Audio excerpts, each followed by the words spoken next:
Because the truth is that if you're living the life of YOLO, where you are spending every dollar you have and you're not necessarily being really intentional sometimes with your decisions for like the future, then you create this challenge where, okay, there's going to be some stress monetarily when it's coming like in those later years. But then to the flip side, if you are saving every single dime, you're putting it all away, you're not taking any of that time to do some of those experiences. And to your point, some of the things where health-wise, it really is the period of your life you should be doing that, then you're living your life in the later years with some regret, with some wishing that you had, right? I think in a lot of this, and I would tell anyone that's trying to figure out financial mastery, you do need advisors and helpers, because the problem with your finances, regardless of how much money you have, is you're way too emotional about your finances. Hey guys, and welcome back to another episode of Financial Mastery Simplified. I am your host, Jacqueline or Jax Crider, and today we have Mr. Eric Buchanan with us. And so he is an agent, insurance agent with Goosehead. He's also just very knowledgeable in so many aspects, and so we're super excited to have him on the show today. Welcome, Eric. Tell the listeners a little bit about who you are, what you do, and why you're excited to be on the show today. Well, Jax, thank you. Great to be on with you. Yeah, so I guess I'll kind of get out of the way of what I do. So Eric Buchanan with the Buchanan Agency, part of the Goosehead Insurance Brokerage Network. I help a lot of folks with their property and casualty needs, home, auto, liability, jewelry, even work with folks on life and commercial to an extent. So as you probably think about your classic insurance agent, the difference that makes Goosehead unique and what I love from a value prop is, as a brokerage, I work with 50 different carriers in the state of Texas. And the way our aggregation of our brokerage works, I don't have sales quotas with different carriers. So, if I give you a nationwide quote or a Progressive, it's not because I'm trying to fill a bucket for the month, if you know what I mean. So, yeah, happy to help folks with that. I guess a little background, I've had this agency for almost 5 years now. Previous to that, I worked in collegiate sports marketing. You probably see all the Oregon, Iowa, Texas A&M helmets. People are like, ask, well, how did sports marketing help you with insurance?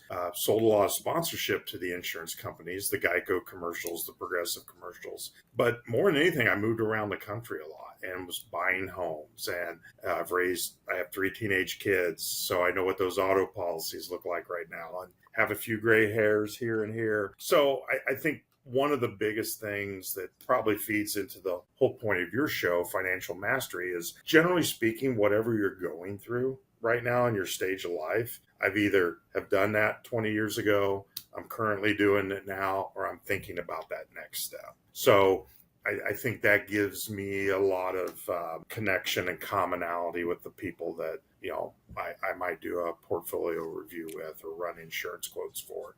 I think I do have some empathy for what you're going through. That's probably one of the main things that I'll bring to the table in my agency, is just that. Where are you in life and what are you wrestling with right now? Yep. When I think that you wanted to kind of focus a little bit on our conversation around a book that I actually have not read, although I've done a little bit of research on. And so, you want to introduce and say why you're so passionate about this book? Well, so this book is called Die with Zero by, I don't know if you can see it very well, by Bill Perkins. It's not very expensive. I think it's like $22. I had a good friend of mine, Jones Laughlin, who's a speaker, a trainer. He used to work with me in my old career in learning and development at Learfield with all the schools. He recommended I read the book. And a lot of the key things I took away is, and I've been in many ways in parts of my life good at this, of buying the right kinds of insurances, having, insurance to replace your income, like disability insurance, life insurance. And this book does not say don't do those things. It very much do kind of what you need to do. And I think you said something in the pre-show where, hey, your financial journey doesn't have to be mine, but we can still share our mastery with each other and what we learn. For sure. But if you're fairly buttoned up or wanting to do right, and I think when it comes to finances, most people are like, do I have all the right insurances? Am I saving enough money? Am I, and as you get older, do I have long-term care? And we get into all these things, and everybody wants all the platinum policies, the maxed out savings accounts, but it's tough when you're in the middle of life and you've got different things that are pulling. I have two boys in travel baseball. That's not cheap, right? For sure. So I think one of the things the book will remind you of is that while saving money, building wealth, and being responsible adult is good, your life at the end of the day is still the sum of your experiences. For sure. And you can't take all these financial tools with you to your grave, right? I mean, you can have a life insurance policy and it can take care of your family if you were to die at a time when you're not planning to die. But I think, there's just some really good high points in the book that I got out of it. One, and I talk about this with my kids all the time, I do things now that you can only do now.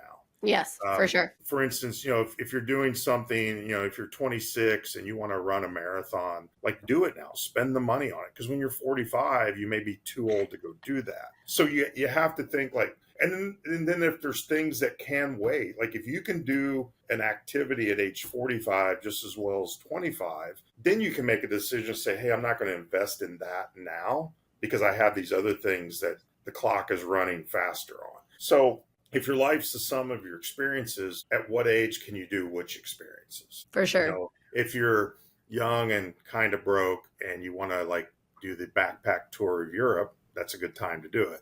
Maybe when you're 45 and got 3 kids, it's probably the bad time to do it. I was going to say, well, yeah, you don't necessarily want to be sleeping in those hostels on those really really beds when you get old. And if you sleep with the wrong pillow, that it's going to jack up your body forever, right? Well, and it's funny that you're talking about this because I feel like, and maybe you disagree with me, but there has been this weird divide. It's like the baby boomer generation, they were like save, save, save, and they didn't do a lot of the things they should have done younger because in their mind, they were just going to wait till retirement and then we were going to do all these things. And to your point, you can't. And then I feel like the very younger generation, the Gen Zers, and even maybe the kind of later millennials, they had this very idea of YOLO, where no, you only live once. And so we need to spend it all right now. And in my personal opinion, I feel like it really needs to be a blended approach. The pendulum can't be too far one way or the other, right? We need to be a little bit more in the middle because the truth is that if you're living a life of YOLO where you are spending every dollar you have and you're not necessarily being really intentional sometimes with your decisions for the future, then you create this challenge where, okay, there's going to be some stress monetarily when it's coming in those later years. But then to the flip side, if you are saving every single dime, you're putting it all away, you're not taking any that time to do some of those experiences. And to your point, some of the things where health wise, it really is the period of your life you should be doing that, then you're living your life in the later years with some regret, with some wishing that you had, right? Stay tuned. We'll be back right after this message from our sponsors. Imagine having the power to control your financial destiny, no matter where you start. Welcome to the Financial Mastery Simplified course and resource platform, where financial education is tailored to your unique journey. We cover everything you need, from basic budgeting and saving strategies to advanced investing and retirement planning. Learn at your own pace with lessons that match your level of experience. Whether you're a beginner or looking to enhance your financial knowledge, join our community of learners and benefit from shared insights and expert guidance. The Financial Mastery Simplified course and resource platform equips you with the skills and confidence to take charge of your financial future. Ready to master your finances? Enroll in our courses today at the Financial Mastery Simplified course and resource platform. Start your path to financial independence now. Visit us at fms.tips and fms.college for more information. Hello and welcome to PBJ Mortgage, where your home ownership dreams become reality. Today, we want to share why choosing PBJ Mortgage is the right choice for your home financing needs. At PBJ Mortgage, we're built on a foundation of values that drive us every day. Our commitment to educate, empathize, and empower our clients sets us apart in the mortgage industry. Our clients are at the heart of everything we do, and their success stories speak volumes. With years of experience, our team possesses in-depth knowledge of the mortgage programs, ensuring you receive expert guidance and the best possible rates. We offer a diverse range of loan options to suit your unique needs, including conventional, FHA, VA, and more. No matter your situation, we've got a solution. At PBJ Mortgage, we pride ourselves on providing personalized service. Our dedicated loan officers are here to guide you every step of the way, making the process as smooth as making a peanut butter and jelly sandwich. We understand that time is of the essence, which is why we've streamlined our processes for efficiency and convenience. Transparency and clear communication are paramount. You'll always know where you stand throughout your mortgage journey. Reach out to us today to set up a call to discover your options. If you're ready to make your home ownership dreams a reality, contact PBJ Mortgage today. Let us empower you during this exciting journey. Phone number 4-693-733-107 www.pbjteam.com. Visit our website or give us a call to get started. We look forward to helping you secure your future home. PBJ Mortgage, where home begins. Thanks for your patience. So I don't know, maybe you disagree with me on that point, but I think you touched, so if you think about generations, baby boomers, my generation is X, and then there's what, the millennials? And the millennials, yeah, I'm like the weird cusp. I'm like kind of part millennial, part Gen X. So things that, now that I'm 54 and like, what have I learned so far in my life? So my parents were like smack dab in the baby boomer generation. So that was the last generation that bought in believing that I get a job, maybe I'm at the same factory and I get a pension. Like that's the last generation of that. And I would say for the most part, that was their experience. And they worked until 62. But that generation was also the generation that, if you go look at the old photos, like from a cookout from 1972, everybody's got a cigarette in their mouth. Like that when they got older, their health wasn't as good for different reasons. Sure. And so you get to retirement and you had all the money saved, to your point.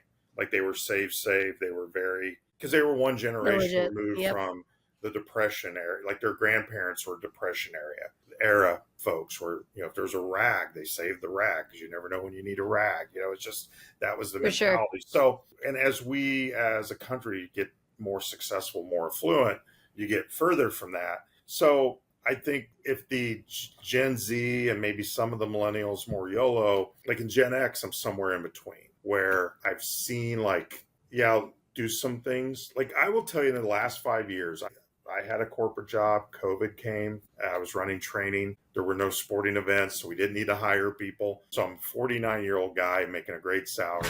Guess what? I'm a victim of COVID, right? Now, the beauty is I had saved, like my baby boomer part of me had saved in my retirement really well. So I had the capital to go start my own business and go back to zero financially. Right. Whereas my other choice was go get some other job making low six figures and just, where you're used to spending and how you built your family, like going back to zero is hard. And I think it is. Sometimes it's financial mastery. Sometimes it's financial white knuckles. Like you're just trying to get through it all. One thing I would share with the millennial and Gen Z is I think some of the YOLO is fine. And one of the points in the book, the younger you are, be bolder. Like, what does it mean to be bolder? Like maybe take that European trip and see the world when it's cheap. I would also say, go buy, when you're young and you're struggling, go buy that rental property and build an asset down the road that really, you can sell 20 years later. For sure. And it might mean you're eating macaroni and cheese for another 2 years at age 28. But now if you get this little ranch home that is going to double in value, that's a great financial decision. So I think, be bold, try to manage life experiences. I've been living off a portion of my savings. Each year it got less as I built my income through my business. And now I'm at the point where I'm not really pulling savings out. But in 3.5, 4 years, I burned through some savings. It wasn't really for the business. It was for life. We still took our kids to the Dominican Republic for baseball camps. We still went on vacations. Like there was this balance of I'm spending savings for what feels like I would spend with paycheck money, but my kids are only going to be 15, 16, and 17 one time in their life. So I think as you wrestle with financial mastery, trying to do everything perfect and right, with also that time is fleeting, and that's what Die with Zero is saying, is, there's a couple of great thoughts in there. They talk about a lady in Brooklyn that I think she was a school teacher or had some public sector job. She didn't have any kids. She saved all her money, did an amazing job, lived frugally in a little, 800 square foot apartment in Brooklyn and whatever. So then when she died, her estate left $6 million to this charity, and which is awesome. But in the book, the author says that was wrong. She should have been giving money as she was making money, because she could have gotten the money to people sooner. So I'm not saying, that's just the author's opinion, right? For sure. Who be us to tell a lady that saved $6 million she did it wrong? She did a pretty good job. But it's just another point of view of, if you're, I think baby boomer parents they plan on giving their estate to their kids through their will. Right. There'll be an inheritance. But could those kids use some of that money at age 30 to make a down payment?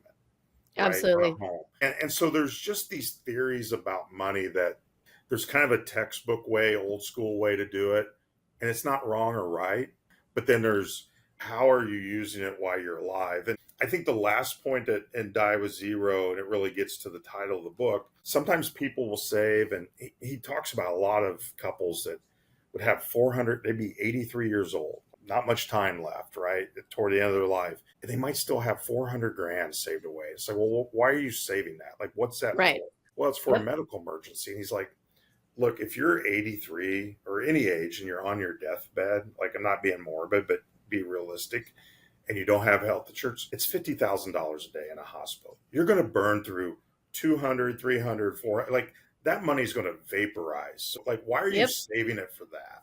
Like, you're not going to be denied health care at that stage. So yeah, absolutely. Well, I think that, the whole premise behind Financial Mastery Simplified is that it does look different for every single person. And, the real thing that we need is information, so that we can live life on our own terms, because the way that you see and want to do your, family, and the way you live life, right, versus the way that I do versus the way that somebody else does, there's nothing necessarily inherently wrong. It's about making informed decisions that are in alignment with what we want to be in life, right? And it's about being strategic with, how we decide to take certain risks, or, I had a conversation, and a younger person came up to me recently, and he worked a job in the restaurant industry where he was making fairly good money, and he had an opportunity to possibly go into commercial real estate. So some data kind of driven stuff. And he's still in college. He's getting a degree in computer science, I believe. Right. And so he was asking me, well, what do I do? Because this other job, this one in commercial real estate, is less money than what I'm making at the current job. And I said, okay. I said, but you're very young, and this is the opportunity in your life to take risk, right? So, what is that? What does this job get you versus this job? And there's not necessarily one right answer, right? Me knowing his personality and kind of where he wanted to go in life and what he was looking to kind of achieve, I sort of pushed him a little more towards a commercial real estate aspect, because I felt like it was going to be more in line with what he looked. And I kind of pointed that out to him on some of the alignment. But I said, ultimately, it's your choice, right?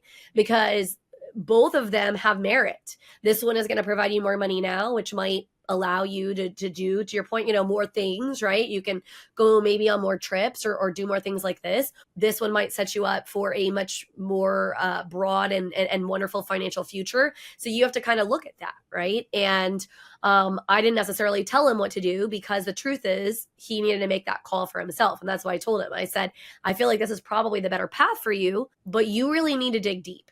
And you need to ask yourself these questions, because there are things I can't answer for you, right? Like, I'm looking from the outside, and it's easy for me to say, oh, this would possibly be the best choice, because the truth is that no one is living in your particular set of circumstances.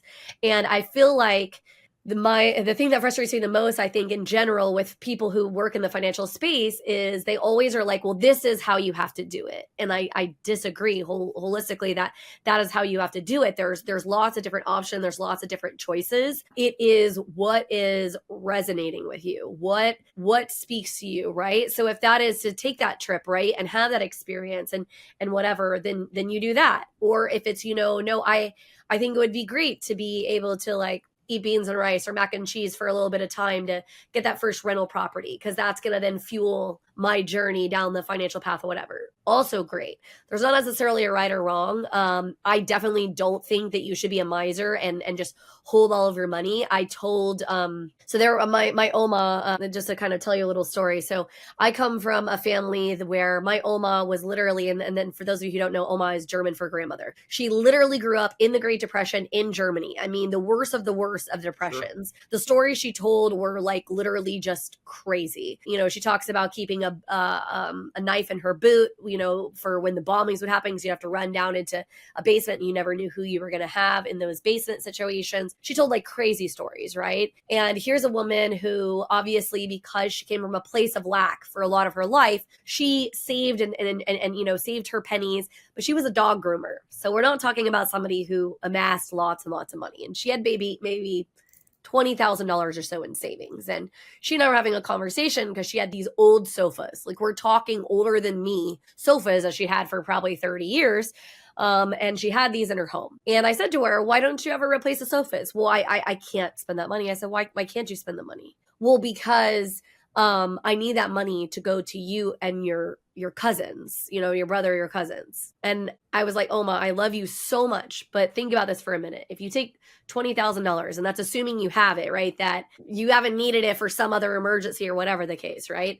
That's going to be $5,000 for each of us because there was 4 of us. And I'm like, no offense, but that's not like a huge amount of money. And I know it took you a lot to earn that. And I respect that, but we would rather you live your life.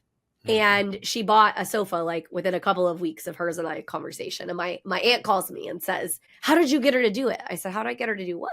And she's like, I've been trying to tell her, you know, to buy, you know, new things because she had really wanted this for a while. And I said, I just told her she didn't need to hold on to the money for me. Like, she had been holding on to it. And then I appreciate it. And I told her that I appreciated it. What a sweet thought, right? That this is what she was looking for. But I wanted her to live her life, like to invest or whatever. And when I was going through a little bit of a hardship, she actually was so kind to give me a little bit of money. And I appreciated that much more than, oh, she passed away and now she left me 5, 10 or 20 grand or whatever it was. Well, you know what I mean? Stay tuned. We'll be back right after this message from our sponsors. Welcome to Financial Mastery Simplified, your go-to podcast for making smart money decisions. We break down complex financial topics into easy-to-understand advice you can use every day. Our experts cover everything from budgeting and saving to investing and retirement planning. We give you the tools to take control of your money and build the future you want. With Financial Mastery Simplified, you'll feel informed and empowered to make the best choices for your financial health. Tune in to Financial Mastery Simplified on your favorite podcast platform. Start your journey to financial confidence today. Visit us at fms.tips and fms.college for more information. Welcome to House U, where we believe in the power of education. At House U, we're more than just a brand. We're your partner in home ownership, dedicated to educating, equipping, and empowering you every step of the way. Education is at the heart of everything we do. We offer comprehensive resources designed to make home ownership simple and accessible for all. From understanding mortgage options to mastering home maintenance, House U provides the knowledge you need to make informed decisions with confidence. We host workshops and seminars, bringing together experts and community members to share insights and build a stronger, more informed community. Because when you're educated, you're empowered. House U, home ownership made simple for all. Visit our website or contact us today to start your journey with House U. Empower yourself with knowledge and embrace the joy of home ownership. Thanks for your patience. Now back to our conversation. It talks about in the book that a lot of times when people get the inheritance, so they may be a child, like my dad's going to be 79 in November. And it's not that but I'm 54. So in the book, it talks about someone who's like 56, their parent dies. Here's a couple $100,000, which isn't the biggest inheritance in the world, but it's not nothing, right? Yeah. So more money than you had yesterday. Yeah. And that person at age 56 who I think she was a single mom, was struggling through the 30s, but hung in there. And by 56, she's kind of overcome the issues and the kids grown up on their own working, her income and expenses have So it's like, it's great to have that money. She's like, I could have really used half of that money or a fraction of it at a different time. And so, For sure. a couple things you talked about, I think, your grandmother's experience is shaped by those world events and those local events for her, literally Absolutely. local and world. And you're not going to take all that out of that person's calculation. For And I sure. think that's where you have to be like, okay, and you have to respect that, like, because they went through it. Like, For they sure. saw stuff that you never had to deal with. Never. Absolutely not. Yeah. Now, I think on the flip side, you can say, hey, I honor that, and let's hold to some of those values. But let's also, and I think what you did, and what it sounds like you did, is you gave her permission, For because her sure. mind is wired a certain way based on her experiences and her fears. Because a lot of your financial planning is about your deepest fears, right? It's more about fear than it is about anything else, truthfully. So, and that's okay. And a little bit of fear motivation is a healthy thing. It's back when we were running around with sticks trying to, run from lions and kill our prey. I mean, it's all that stuff's hardwired in. But I've been lucky to have good financial planners that, I mean, one time I was saving so much that I was maxing out savings, where every month I had a small deficit, and he's like, stop saving so much. And I needed the finance to give me permission. You see what I mean? For sure. And so Absolutely. maybe I was being like your grandmother in a way, right? I was just hardwired in. So I think that give permission, that I will generationally. The other thing too, and you talk about it with the younger group, is passing down, what our experience is as, 54, 55, to turn to somebody who's 25, taking their first job at AT&T or wherever. My advice now is, hey, it's great. You got your first job. You're making 50, 60 grand. You're going to get a couple promotions, 70. Next, you're at 100. Then you get married and kids. And now you got all this stuff you own, all these bills. And some of that's going to come with the territory, because if you want to have a family, guess what? You're buying high chairs and playpens, right? Like, you just are. Absolutely. And that's all good. I would really advise people now that are going to go into like the corporate world at age 25, and they think that's what they're going to do. You go do that. You can do it. I would advise two things. One, assume that they're going to downsize you at age 50. Like, that needs to be in your plan. Now, if it doesn't happen, For sure. great. But nobody told us that, and it wasn't in my plan. And I was able to pivot and reinvent myself again. For sure. Because when you get to a later age, your marketability is not the same for a lot of reasons in the class. And then I think the other piece, because you have to assume or be prepared for these potholes that are 20, 30 years down the road, is how can you build some kind of passive income, either For sure. through, and not just your investments, which great, invest money. I mean, they grew greatly, but a rental property or some kind of thing on the side that's easy for you to manage. And I think also, even add to that one step further, there's a lot of, if you watch like Simon Sinek, he has a lot of books like The Power of Why. People talk about their why, and I don't want to dissuade anyone from their why. But A, does your why pay the bills? B, is your why truly able to support others? And sometimes your why might be a hobby, not a job. And that's okay too. But what's your pragmatic why? Like, I didn't grow up going, I want to be an insurance agent. I mean, when I was in For college, I sure. wanted to work in sports, and I did for 30 years. And I traveled all over the country. And then when I got to this age, I'm like, okay, the world's changing. COVID, my life's changing.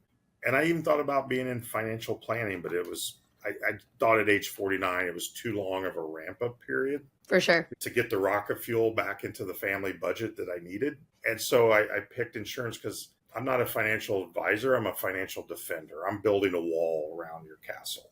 For sure. And so I'm still working on a lot of the same concepts, the same mini whys of, I can help somebody be wiser, more thoughtful about and helping them financially. Yeah, sure, I can save them a nickel on an insurance policy. That's great. That's very much in the short term. But can I get their coverage right? Because maybe they have enough net worth, but they're undercovered. And one bad car accident, one mistake, and then a For sure. lifetime just goes away. So I feel like I do a lot of those same things that a financial advisor or wealth management person might do, in terms of sitting down and planning and assessing where you are at your stage of life. And I think that's where this book, Die with Zero, is like, where are we? Because really it talks about a lot of the sweet spot is between 45 and 65, when you're still pretty healthy, you're pretty active. Maybe you're not going to, do ski jumping or something like that. But you also have the funds to go do some things. For sure. Sometimes when you're young, you're healthy, but you got literally no money. You can't really start a hobby, right? It's For just sure. hard. So I think trying to pull all those things in together and really, if I was sitting down with somebody in Gen Z, the baby boomers thought they were going to have a pension. Most of them did, even though it started to peel back at the end of that. My generation was like, we're never going to get a pension. We're going to do a 401k. But I just think, don't assume that your job's going to be there forever. And I don't think people do that, but assume that you'll be in a different place at age 50 than you can imagine right now at 25 or 30. I was going to say, I think it's super important also. And this is something, I was raised in a family where we actually did talk a lot about money, and we did have some conversations and about planning and things like that, which is much different than a lot of people. But finding a mentor or finding podcasts, different information that can really make you think a little bit differently, things through a little bit differently. Because, the knock, of course, on every generation is like, when you're younger, you're like, oh, those old people, they don't have a freaking clue or whatever. Well, they do have a clue. Maybe it's a little bit different. And you're right. They're sort of, negating what you know, right, versus what they know. But there's a lot of really good information there, right? And if you're seeking out the right kind of advice from people who are going to be kind of wise counsel to you, it can be very helpful kind of in your path. Because I tell everybody, understand first of all that nothing is certain or guaranteed, right? Whereas like my dad could not understand why I didn't just go and work for the same company for like my whole life. Like, what was that, right? And I had to kind of explain to him kind of some of that logic. I'm always going to bet more on myself. I'm always going to bet more on my own ability and my own, wherewithal or whatever. And to your point, I think when people are thinking about their why and trying to really embrace it, I think sometimes when you're younger, you have a very romanticized idea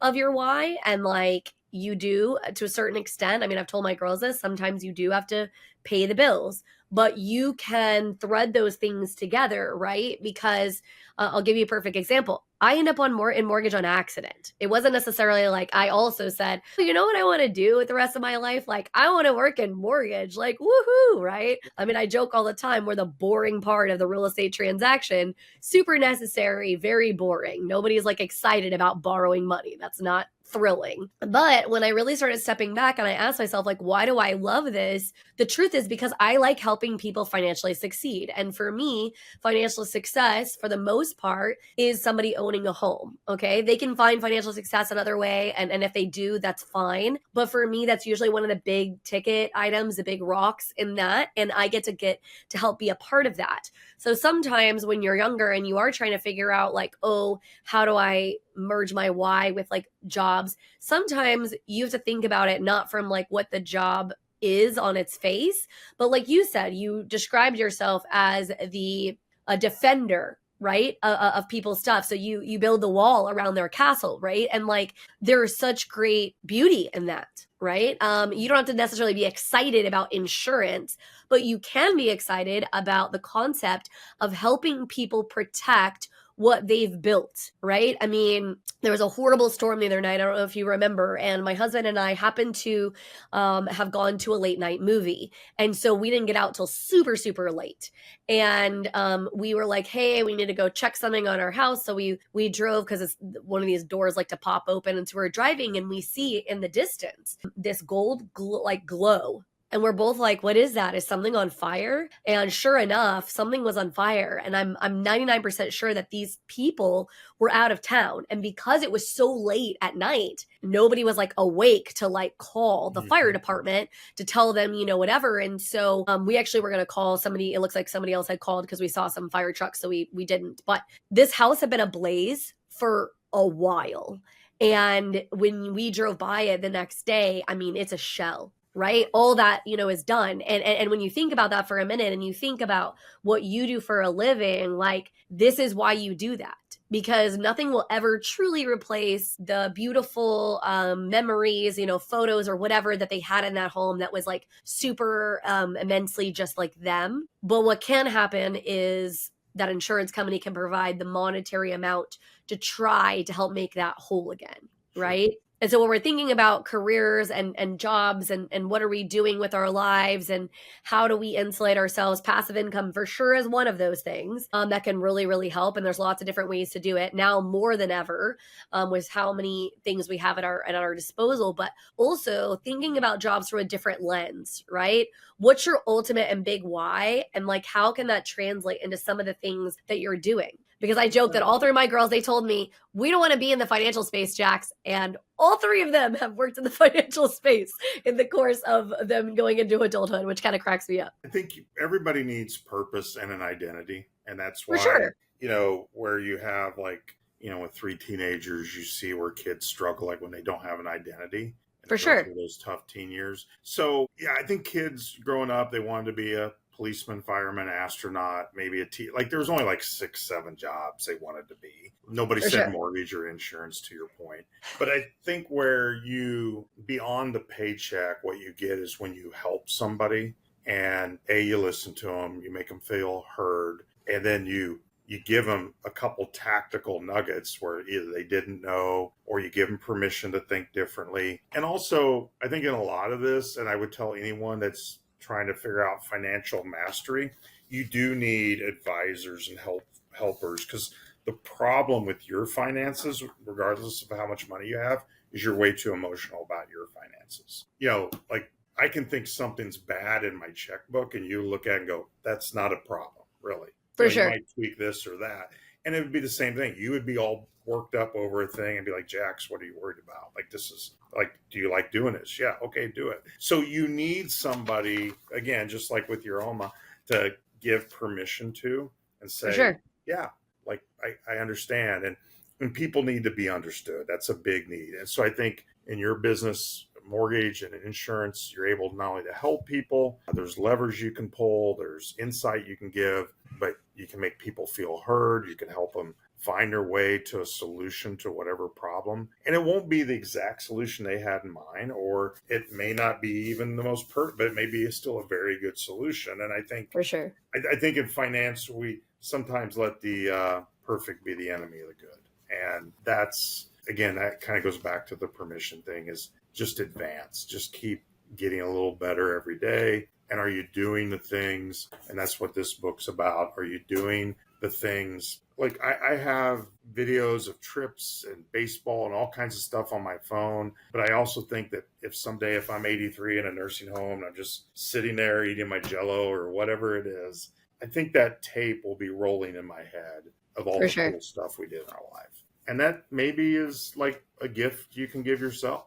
And so, again, I know that's not, maxing out the retirement or getting the lowest mortgage rate, things that we all think have to be perfect, but you get one time around the block. So what do you do with it? Well, let's be real. I don't think anybody does this perfectly. I mean, part of the reason I also started the podcast is I'm somebody with lots of financial expertise, right? I mean, the different industries that I've worked in span. We've got mortgage, insurance, and for insurances, property and casualty, life. I have a law degree. So there's a lot of practical pieces and application there, right? When it comes to money, because there's a lot of legal jargon and everything surrounding that. And then you start adding all the layers. But the truth is, I don't do everything financially perfectly. And I take risks sometimes that don't pan out, or do something that I step into and I'm like, oof, that wasn't the best choice, right? Like, what was I thinking on that one? But the truth is that when you start allowing yourself to be in alignment, when you start thinking through these things, right? Not being the miser, not being the person who spends all their money as soon as it hits their hand or whatever, being measured out so that you are investing in people and in things and in causes where you want to be involved with or whatever. I mean, that alignment is what true financial mastery is all about, because that alignment is what makes you feel whole, feel fulfilled, make sure that your stress level is low, because there's a lot of personal satisfaction, right? That comes from that level of fulfillment. And so I think a lot of times, like I said, people just don't they don't necessarily see that. They're so looking when they come to this podcast for me to tell them, oh my gosh, you have to get the best mortgage interest rate, or if you're in debt, your life is doomed, and you're gonna suck, or if you don't do this certain career and make this certain amount of money. But that's just not the truth, right? I mean, you're a perfect example in the sense that you did something that you loved and were amazing at, and all the things, and sometimes life just shifts, and then you have to pivot, and you have to figure it out, and you have to know that there's still going to be hope on the other side of this. It's just, again, going back and asking yourself, how do I reach that alignment? And whether that is a logical aspect, an emotional aspect, however that looks for you to come to that level, like that's really what matters. And this has been such an amazing conversation. I know, Eric, you don't necessarily have a true freebie to offer. However, I know that you're an amazing resource for people, especially when it comes to the insurance space. So speak a little bit about that, and we'll wrap us up. Well, yeah, I don't have any coupons or buy one, get one free offers. Sorry. Insurance has kind of stayed in that way. I would just tell people I work for free until they buy something. And I think the upside for someone listening with that statement is call me and just let me run through your insurance portfolio. Let me make sure that based on the life you have and the things you're trying to do and what you're trying to protect, if you have the right coverages. It can be something as little as on people's auto, uninsured motorist property damage. If you have a car that's worth $22,000, you only need to buy the 25K level. I see policies where people still have $100,000 on there. Yep. I'm like, you're literally giving money away for nothing, because the insurance company is not going to give you $100K. And when you explain it to people, like, oh yeah, that makes sense. Like, well, why did you not adjust this down? Well, I don't think about it. I'm busy. And it's not, I don't say that like to attack. I'm just like, is there a reason why you're overinsured here? No, I just don't know and I'm like, that's where sitting down with someone and letting them look. And I've had times where I couldn't win the business. Just like you and I both know, we don't always win every time. Nope. But I'm like, hey, if you're going to go back to XYZ insurance, at least change those coverages based on the advice I gave you. And they're like, and I do think that's that part's fun, because I've seen people come back to me a year later and they're like, hey, I remembered how you treated me. And I think that when you go into your why, there's other whys than just the big thing you want to do, your title or your business. For sure. Are you like winning? I don't mean a competition, but are you winning hearts and minds in a good way every day? Absolutely. Are you making a difference? And I think that's the stuff that, when our time is done, and, because so much of finance is about preparing for the end, but, how will you really be judged? It won't be by your bank account. It'll be by the impact that you made. So there, getting deep at the end of the podcast here. Well, no, but it is the truth, right? And that's why I am so passionate about money and about financial mastery, because, I create so many different free resources. A lot of listeners may not even know that, guys. Like, I have so many free resources to help you figure out budgeting, not necessarily in the traditional sense, but like, where's your money going? Like, for self-awareness, like just so many different things. Because the truth is, I really just want you to financially succeed, because when you do come to that end of your life, I want you to have lived a life that was yours, that was on your terms, that was what you wanted, not what Eric wanted for you, not what I wanted for you, but what you wanted for yourself, and what gave you true, deep, intrinsic value. And there's just so much amazingness there. And I think that's most people. Most people really truly desire to help others that way, right? Help them, whatever their gift is, whatever, lights them up. And so thank you, Eric, so much for coming on and having this conversation, because definitely, I think that financial mastery has so many different layers, and there's so much depth there that you can take. And, we hopefully will see you again as another guest. And so hopefully this was a great episode of Financial Mastery Simplified, and we hopefully will see you again next week. All right. Thanks for having me, Jax.